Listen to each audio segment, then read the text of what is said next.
Good morning, folks. Imperfect Birder here. It's about 7:20. The lions, it's not really a lion. I've sat at home having a cup of tea and a coffee on the way down because it's not foggy but pretty misty, so I don't really know what's happened, whether we've got cold air coming or warm air coming behind rain or something, but it's been a bit misty, so I thought I'd take my time, run the risk of missing whatever there was before I arrived. Don't know if anyone else has been. Nothing's been reported. It's the 11th of July. England are going to play Italy later. Are they going to win? I'm one of those many millions that would like that to be the case. I was born in 1966, so it would be nice. There you go. Look. Not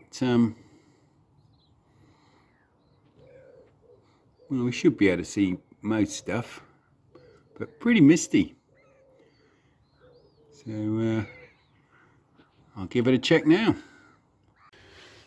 So it's not great.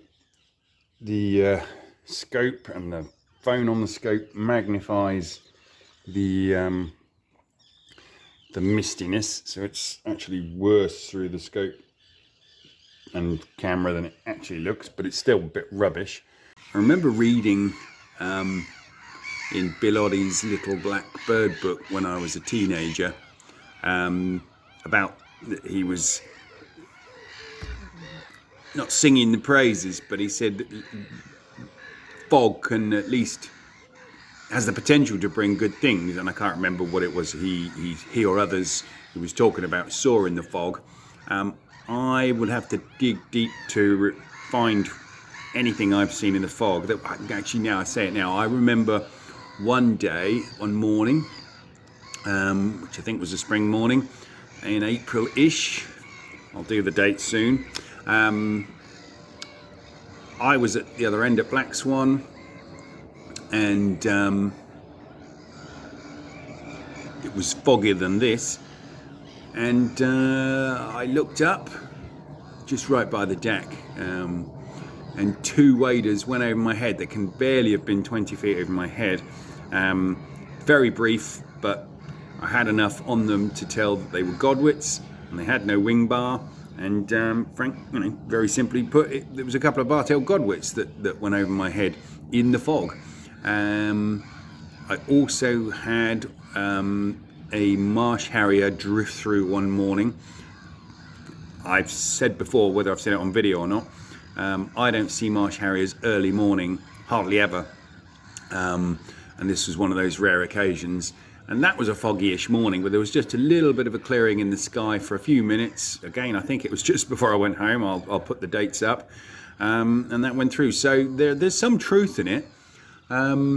Because the challenge when you're looking across a lake like Lee Farm, not the biggest, not the smallest, but trying to find stuff that might already be on the deck, very, very tough.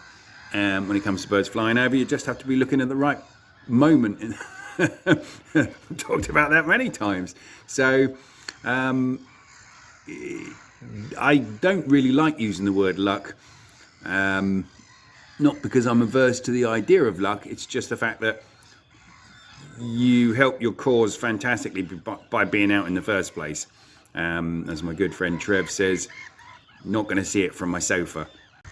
So yeah, it's tiny little bit of kind of wispy mistiness in the air, looking into the sun. So, but yeah, it's mostly gone. You can see the blue sky.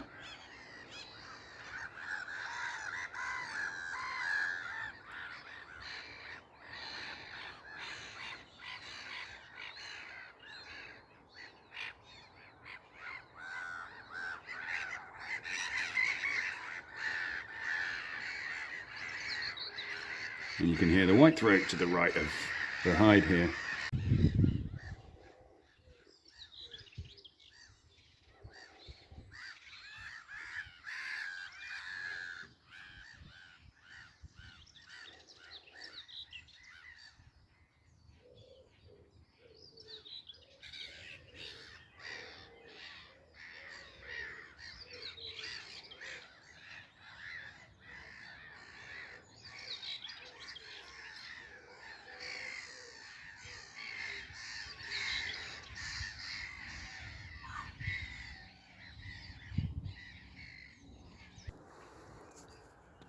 come down to Sanford.